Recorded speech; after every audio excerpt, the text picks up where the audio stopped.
Moj Jezus, za tebe srce mi gori,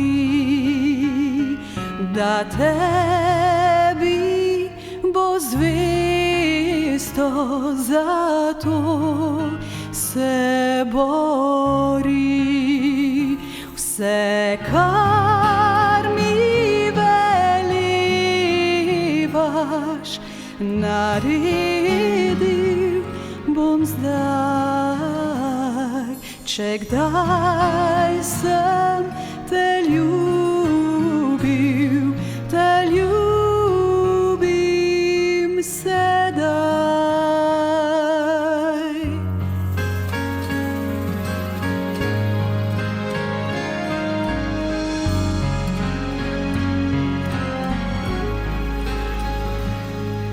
Te ljubim, ker prvi si ljubil me ti. Za mene na križu si dal svojo kri. Si greh mi odvzel in povrnil svoj raj. Če kdaj sem te ljubil, te ljubim sedaj.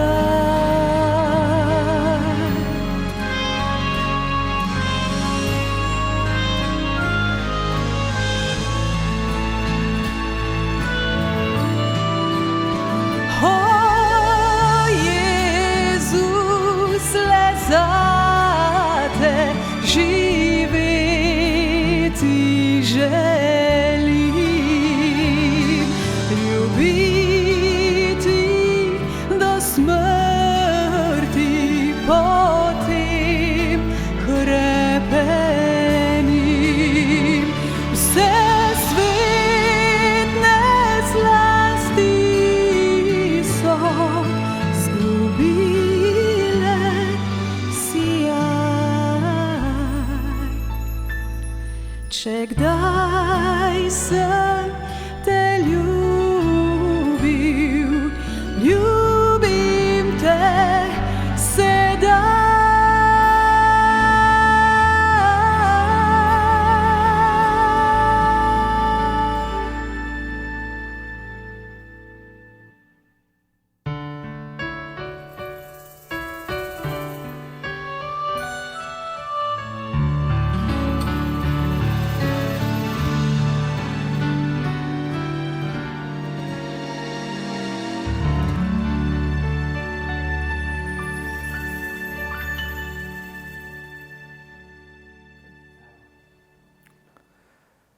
Sedemindvajsetega februarja leta 1991 je Rud Dilov pri pospravljanju zmotil telefonski klic.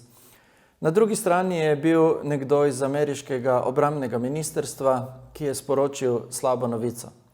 Njen sin Clayton je nekje v Perzijskem zalivu stopil na mino in umrl.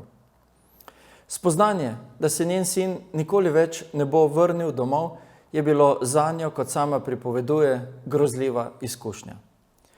3 dni pozneje je Rud prejela še en telefonski klic. Glas na drugi strani je tokrat rekel: "Mama, živ sem." Najprej se je sesedla in ni mogla verjeti, da je to res glas njenega 23-letnega sina, za katerim je 3 dni žalovala. Nato pa je začela od veselja poskakovati naokoli. Bila sem presrečna. Ne morete si misliti, kako je bilo to. Slišati je neverjetno, toda zgodba je resnična. Ta, ki je veljal za mrtvega, je bil v resnici živ. In kakšno veselje za mamo, ki je znova slišala glas svojega sina in ga kmalu zatem tudi videla. V teh dneh se številni ljudje, vsaj načelno, spominjajo vrhunca krščanskega verovanja, vstajenja Jezusa Kristusa. Če mislite, da je zgodba mladega Claytona nenavadna, Kaj potem pravite o nekom, ki je res bil mrtev, in to 3 dni, a se je vrnil v življenje? Kristjani trdimo, da se je prav to zgodilo pred 2000 leti. Kristusovo vstajenje ni samo temelj krščanskega verovanja, ampak ima trajne posledice za naše življenje. Jezus je vstal. In kaj to pomeni? Danes bomo omenili 4 stvari, ki jih Jezusovo vstajenje prinaša vsakemu od nas, ki to želi sprejeti. Prva posledica Jezusovega vstajenja je ta, da Kristusu lahko zaupamo.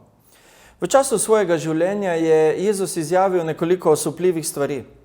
Njegove trditve so razbesnele ljudi njegovega časa, enako kot jezijo mnoge še danes. Jezus je na primer izjavil, da je prišel iz nebes. Rekel je, da je več kot veliki učitelj, prerok ali čudodelnik. Izjavil je, da je učlovečeni Bog. Seveda tega niso razumeli vsi, ki so hodili za njim, zato Jezus ni želel pustiti nobenega dvoma. V pogovoru, ki je potekal kratko pred njegovim križanjem, je eden njegovih učencev spoznal to, o čemer beremo v Janezu 14. poglavju 8. in 9. vrstici. Filip mu je rekel: Gospod, pokaži nam očeta in zadosti nam bo. Jezus mu je dejal: Filip, toliko časa sem med vami in me nisi spoznal? Kdor je videl mene, je videl očeta. Jezus je ljudi prav tako osupnil z izjavo, da je on edina pot do Boga. Rekel je namreč: nihče ne pride k očetu drugače kot po meni. Kar pomeni, da je Jezus edina pot v odrešitev in večno življenje. Po teh izjavah preprosto ne moremo sklepati, da je Jezus bil samo dober človek. To, kar je rekel, je res ali pa ni. Tretje možnosti ni. Jezus je bil ali lažnivec in blaznež, ali pa to, kar je rekel, da je Bog. Kako lahko vemo, da je Bog, da je to, kar je izjavil, res? Prav njegovo vstajenje potrjuje njegove izjave o tem. Neovrgljivo zgodovinsko dejstvo je namreč, da Jezusovega telesa tisto nedeljo zjutraj ni bilo v grobu. Nihče nikoli ni dokazal nasprotnega. Nikoli nihče ni ovrgel tega dejstva. Veliko jih je poskušalo, a vsi brez uspeha. Nekateri so trdili, da so učenci ukradli truplo. Pravzaprav so bili verski voditelji Jezusovega časa ti, ki so začeli širiti te govorice. Toda, ali je to sploh verjetno? So bili učenci sposobni in dovolj pogumni, da bi ukradli truplo svojega učitelja? Nikakor. Nikoli niso bili pogumni.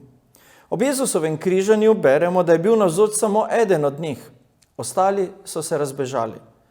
Jezusa, s katerim so hodili 3 leta in za katerega so trdili, da so zanj pripravljeni tudi umreti, niso niti pokopali.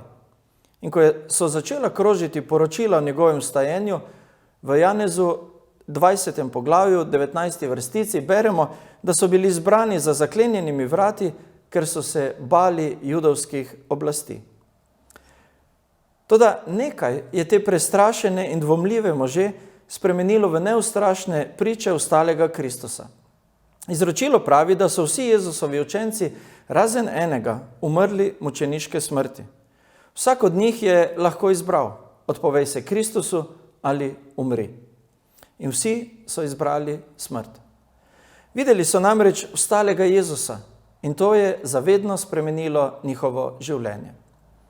Da, lahko trdite, da so mnogi ljudje v zgodovini umrli za stvari, ki niso bile resnične. Strinjam se. Toda nikjer v zgodovini ne boste našli ljudi, ki so bili pripravljeni umreti za nekaj, kar so vedeli, da je laž. Ne moremo logično sklepati, da so Jezusovi učenci ukradli truplo in si zgodbo o vstajenju preprosto izmislili. Drugi pravijo, da so bile judovske in rimske oblasti tiste, ki so ukradle truplo. Toda, kaj bi bil njihov motiv za to? Tako enim kot drugim bi bilo najbolj všeč, če bi lahko zatrli krščanstvo na samem začetku. To novo sekto so gledali kot rušenje njihove veljave in oblasti. Ukrasti truplo bi samo pomenilo dati krščanstvu kredibilnost. In to je bilo zadnje, kar so si želeli. Samo pomislite, kaj bi bilo, če bi lahko ljudem pokazali Jezusovo truplo. Zagotovo bi ga prenašali sem ter tja po Jeruzalemu tako dolgo, dokler ne bi razpadlo. Toda tega niso mogli narediti, ker tudi oblasti niso ukradle Jezusovega trupla. Tretji pravijo, da Jezus pravzaprav sploh ni umrl, ampak da je na križu samo izgubil zavest. In ko so ga položili v hladen grob, je prišel k sebi, odšel iz groba in se pridružil svojim učencem ter ustanovil krščanstvo. Toda, da bi verjeli temu, morate imeti preveč vere. Preveč neverjetnosti je potrebno premagati. Smrt na križu se je zgodila, ko je žrtev podlegla izčrpanosti. Da bi ostali živi na križu, bi morali ves čas dvigovati svoje telo in si tako omogočati dihanje. Če bi padli v nezavest, bi umrli zaradi zadušitve. Recimo, da je Jezusu uspelo nekako preživeti na križu. Toda pojavijo se nova vprašanja. Kako je preživel bod s ulico? Rana je bila tako globoka, da je povzročila pretrganje perikardičnega ovoja okrog srca in iz nje je pritekla voda in kri. Kako bi lahko človek, ki so ga tako kruto pretepli in potem križali, 3 dni preživel v zapečatenem grobu, brez vode in hrane ter brez zdravniške oskrbe? Kako bi lahko človek v stanju, v kakršnem je bil Jezus, z notranje strani odvalil kamen, za kar je bilo potrebno običajno več krepkih mož, prišel mimo elitne rimske straže, poiskal svoje učence, se pretihotapil v sobo, v kateri so bili zaklenjeni, in jih potem pripravil do tega, da tvegajo svoje življenje za njegovo stvar.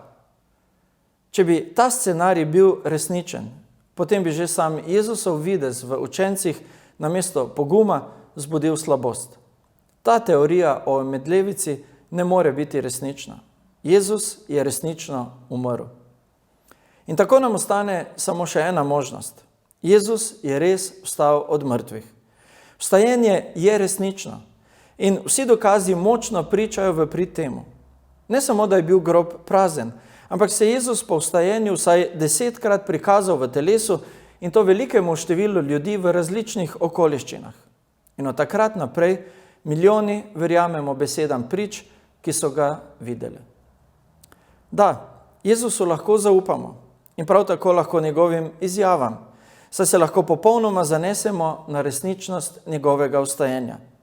Toda eno je vedeti o vstajenju, nekaj povsem drugega pa je, kot je zapisal apostol Pavel v pismu Filipljanom, 3. poglavju 10. vrstici, osebno in izkustveno spoznati moč njegovega vstajenja. In prav o tem govorijo naslednje 3 točke. Jezusovo vstajenje nam sporoča, da lahko v življenju začnemo znova. Nisem navdušenec nad golfom, poznam pa nekaj ljudi, ki so. In ti ljudje se ponavadi spomnijo zelo nenavadnih načinov, kako z golfom priti do denarja za kakšno dobrodelno stvar. Najprej za igro recimo treba plačati. Za tiste, ki ne želijo igrati, je ponujena možnost, da sponzorirajo kakšno luknjo v čast ali spomin na koga. Toda najbolje od vsega je, da lahko igralci kupijo nekaj, kar se imenuje mulligan. Kaj je mulligan?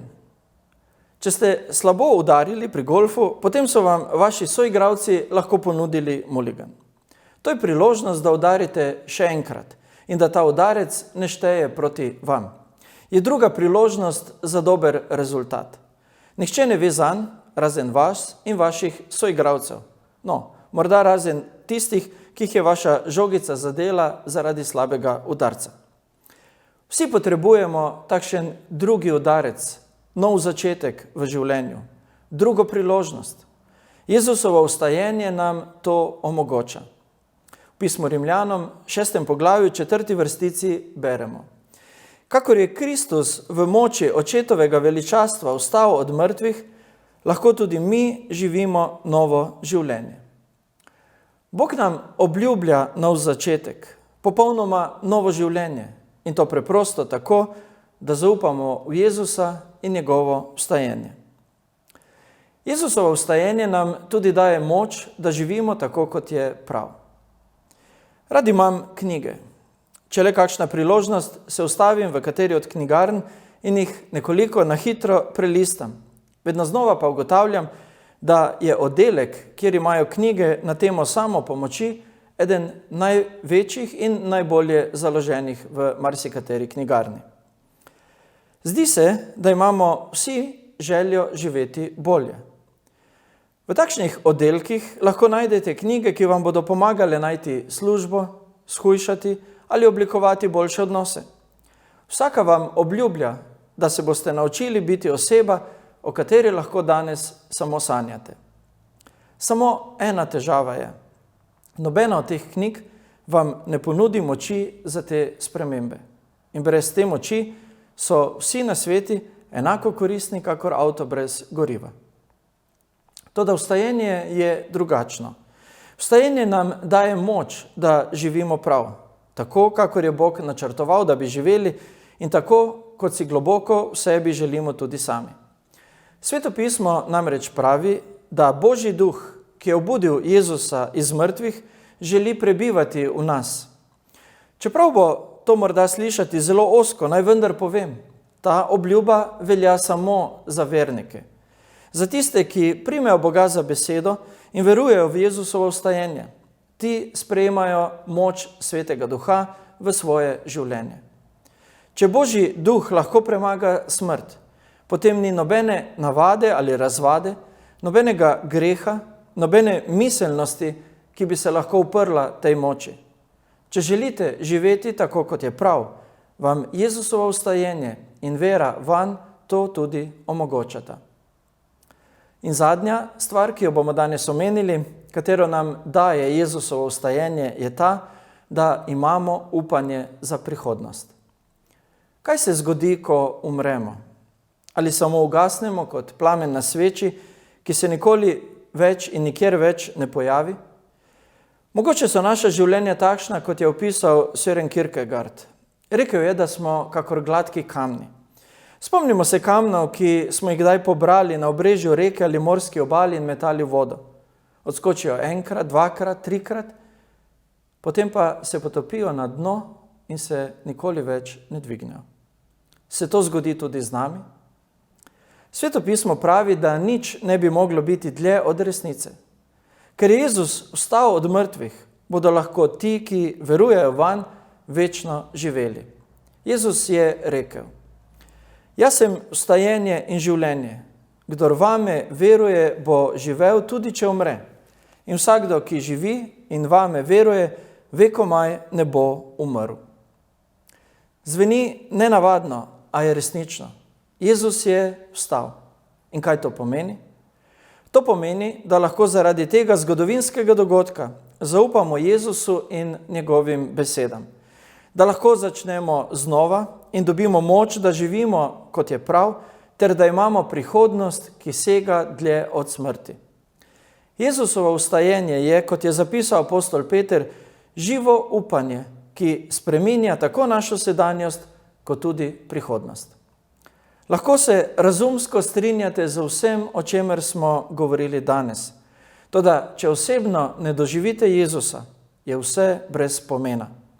Jezusovo vstajenje bo spremenilo vaše življenje, ampak samo, če boste osebno zaupali v stalega Gospoda kot svojega rešitelja in gospodarja. Amen. Molimo. Dragi naš nebeški Oče, hvala ti za to čudovito sporočilo, da si ti živi Bog. Bog, ki nas je ne le ustvaril, ampak Bog je vztrajal z nami tudi takrat, ko smo obrnili hrbet tebi in tvoji volji za naše življenje. Bog je rešil težavo otojenosti, ki jo imenujemo greh, z daritvijo samega sebe na Golgotskem križu in z vstajenjem v novo življenje. Hvala ti, dragi naš zveličar, za tvojo pripravljenost, da se daruješ za nas, in hvala ti za moč, ki nam jo daješ po svojem vstajenju. Pomagaj nam, da bi sprejeli to tvojo moč in da bi dovolili, da spremeni naše življenje, da ga preobrazi v nekaj veliko boljšega od tega, kar je morda v tem trenutku. Predvsem pa, da nam da upanje za prihodnost, upanje, ki sega dlje od konca življenja na tem planetu. Naj nas ta dobra novica, to veselo sporočilo spremlja, ne le v teh dneh, ampak skozi vse naše življenje. In naj bo vsa čast, hvala in slava tebi zaradi tega, kar si storil za nas in kar delaš vsak dan. Amen.